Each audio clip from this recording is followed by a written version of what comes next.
প্রিয় শিক্ষার্থী, কেমন আছো তোমরা? আশা করি করোনাকালীন এই সময়ে বাড়িতেই আছো, ভালো আছো। আমিও ভালো আছি। আমি পলাশ কুমার বিশ্বাস, সহকারী শিক্ষক, বালিয়াকান্দি সরকারি পাইলট বালিকা উচ্চ বিদ্যালয়। বালিয়াকান্দি সরকারি পাইলট বালিকা উচ্চ বিদ্যালয়ে অনলাইন ক্লাসের পক্ষ থেকে তোমাদের স্বাগত।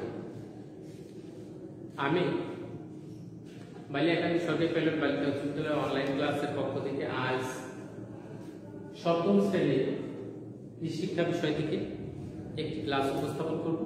আশা করি তোমরা মনোযোগ সহকারে দেখবে। সপ্তম শ্রেণীর কৃষি শিক্ষা বিষয়ের প্রথম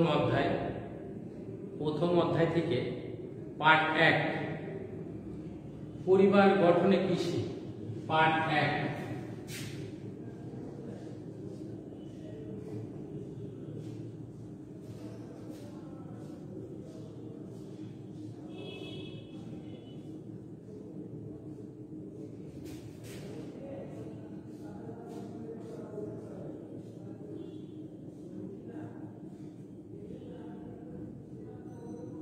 পার্ট 1 পরিবার গঠনে কৃষি। আমরা এই পরিবার গঠনে কৃষি থেকে একটু আলোচনা করব। আশা করি তোমরা সবাই মনোযোগ সহকারে দেখবে, প্লাস বিষয়টি নোট করবে। আমরা একটু খেয়াল করি, কৃষিকাজকে কেন্দ্র করে আমাদের পরিবার ও সমাজ গঠনের সূচনা হয়। কিভাবে হয় আমরা সে বিষয়টা দেখব। কৃষিকাজকে কেন্দ্র করে আমাদের পরিবার ও সমাজ গঠনের সূচনা হয়। কৃষিকাজ করার আগে মানুষ কি করত?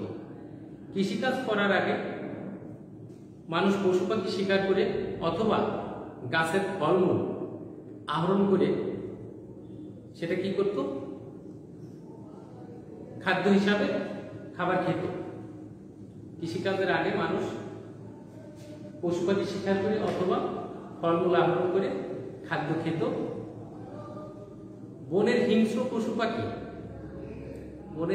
পশু পাখির হাত থেকে বাঁচার জন্য মানুষ তখন কি করত? দলবদ্ধভাবে চলাচল করত। এবং এই পশু পাখি শিকারের জন্যও তখন মানুষ দলবদ্ধভাবে যেত।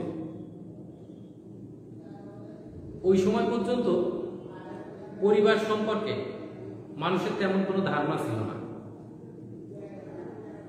ওই সময় পর্যন্ত পরিবার সম্পর্কে মানুষের তেমন কোনো ধারণা ছিল না। তাহলে আমরা একটু দেখি যে পরিবার কিভাবে সৃষ্টি হয়। মানুষ ফলমূল আহরণ ও শিকার করার মাধ্যমে প্রাকৃতিক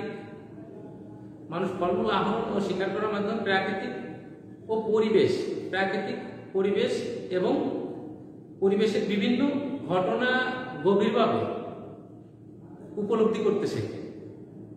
পরিবেশের বিভিন্ন ঘটনা গভীরভাবে উপলব্ধি করতে শিখেছিল। পরিবেশের বিভিন্ন ঘটনা ও এদের পারস্পরিক সম্পর্ক নিবিড়ভাবে পর্যবেক্ষণ সুযোগ হতো গুহায় বসবাসকারী মায়েদের। কাদের মতো? পরিবেশের বিভিন্ন ঘটনা এবং এদের সঙ্গে সম্পৃক্ত হতো কারা? গুহায় বসবাসকারী মায়েরা।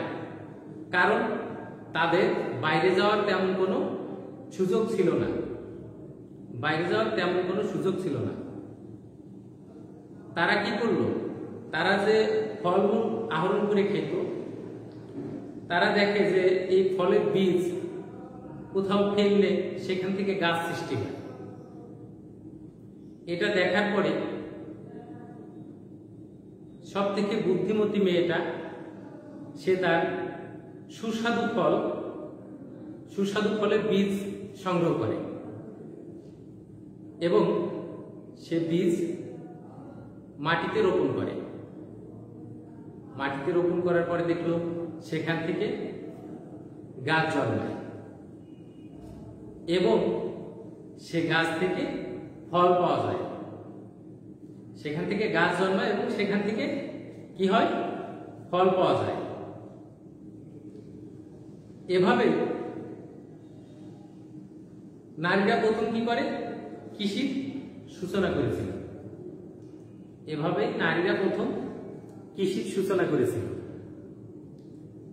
তাহলে আমরা কি বলতেছিলাম যে পরিবার গঠনে কৃষি, পরিবার গঠনে কৃষি কিভাবে আসলো। তাহলে আমরা দেখলাম কি আদিম মানুষ কি করত, পশু পাখি শিকার করে এবং বাগান থেকে ফলমূল, বন জঙ্গল থেকে ফলমূল আহরণ করে তাদের জীবিকা নির্বাহ করত, তাদের খাদ্যের চাহিদা পূরণ করত।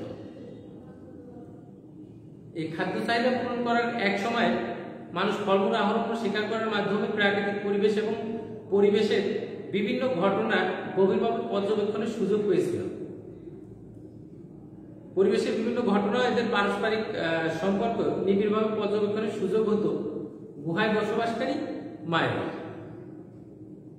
কারণ কি হতো, কারণ তাদের বাইরে বের হওয়ার তেমন প্রয়োজন হতো না, বাইরে বের হওয়ার তেমন প্রয়োজন হতো না। তারা দেখলো ফল খেয়ে বীজ যেখানে ফেলে দিচ্ছে সেখানেই ওই ফলে গাছ জন্মাচ্ছে। বুদ্ধিমতী নারী কি করলো, সবচাইতে সুস্বাদু ফলটি বীজ রাখেন এবং কি করেন, যত্ন করে মাটিতে রোপণ করে। সবচেয়ে সুস্বাদু ফলটি বীজ রাখেন এবং সেটা কি করে, যত্ন করে মাটিতে রোপণ করে। এবং কি হয়, সেখান থেকে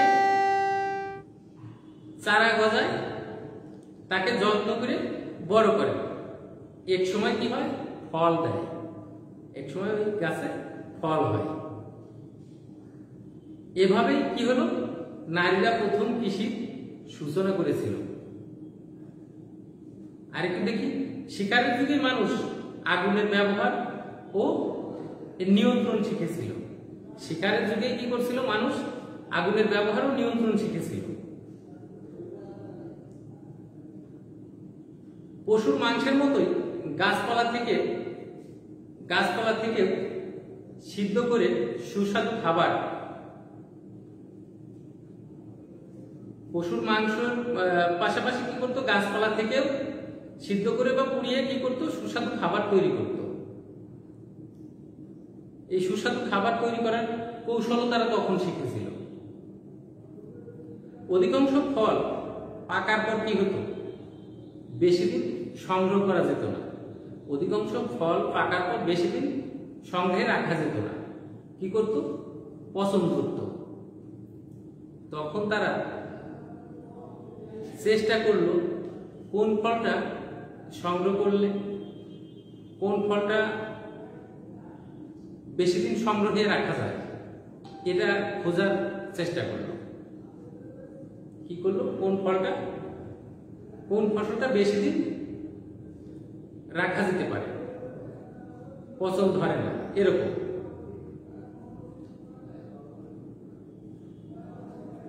ক্রমে কি হলো, ক্রমে শস্য অর্থাৎ কি, ধান, গম, ডাল ইত্যাদি গুরুত্ব বাড়ল। ক্রমে শস্য অর্থাৎ ধান, গম, ডাল ইত্যাদির গুরুত্ব বাড়ল।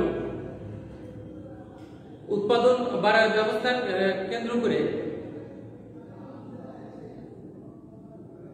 উৎপাদন ব্যবস্থার কেন্দ্র হয়ে পড়লো কারা, নারীরা। এগুলো উৎপাদন ব্যবস্থার কেন্দ্র হয়ে পড়লো নারীরা। এবং কি হলো, এদের খাদ্য সংকট দূর হলো। খাদ্য সংকট দূর হলো। কিষানী নারী একজন পছন্দ মতো পুরুষ সঙ্গী খুঁজে নিয়ে বিয়ে এবং পরিবার সম্পর্কে কিছু নিয়ম কানুন প্রথা তৈরি হলো। কিষানী নারী কি করলো, একজন পছন্দ মতো পুরুষকে খুঁজে নিয়ে বিয়ে এবং পরিবার সম্পর্কে কিছু নিয়ম কানুন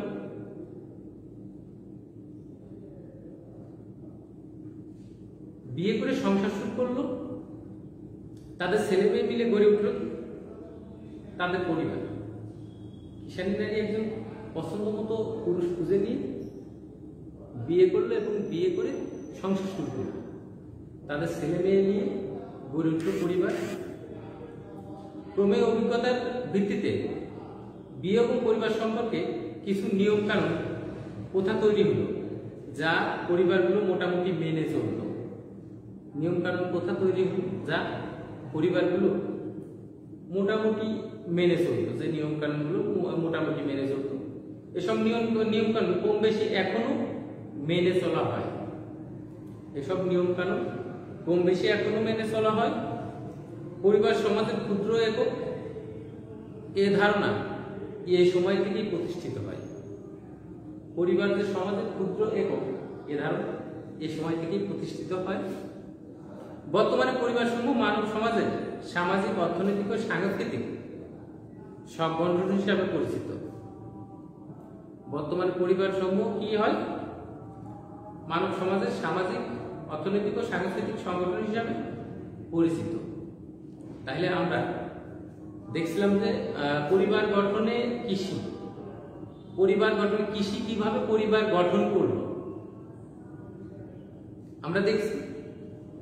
আদিম মানুষ তাদের জীবিকা নির্বাহ করতো কিভাবে, এবং সেখান থেকে তারা কৃষি উৎপাদন শুরু করলো কিভাবে, এবং তারা আগুনের ব্যবহার শিখছে কিভাবে। সেখান থেকে তারা এই ব্যবহারের পরে কি করলো, যখন দেখছে ফসল ফলানো যায়, খাদ্যের চাহিদা পূরণ করা যায়, তারা তাদের সঙ্গী বেছে নিয়ে বিয়ে করে তাদের ছেলে মেয়ে নিয়ে পরিবার শুরু করে। এভাবেই আদিম যুগে অর্থাৎ এভাবেই পরিবারের সৃষ্টি হয়। কৃষি পরিবার গঠনে ভূমিকা রাখে। আমরা আজ এ পর্যন্তই। আমরা পরবর্তী ক্লাসে পার্ট 2 সমাজ গঠনে কৃষির অবদান সম্পর্কে আলোচনা করব। সবাই ভালো থাকবে। ধন্যবাদ সকলকে।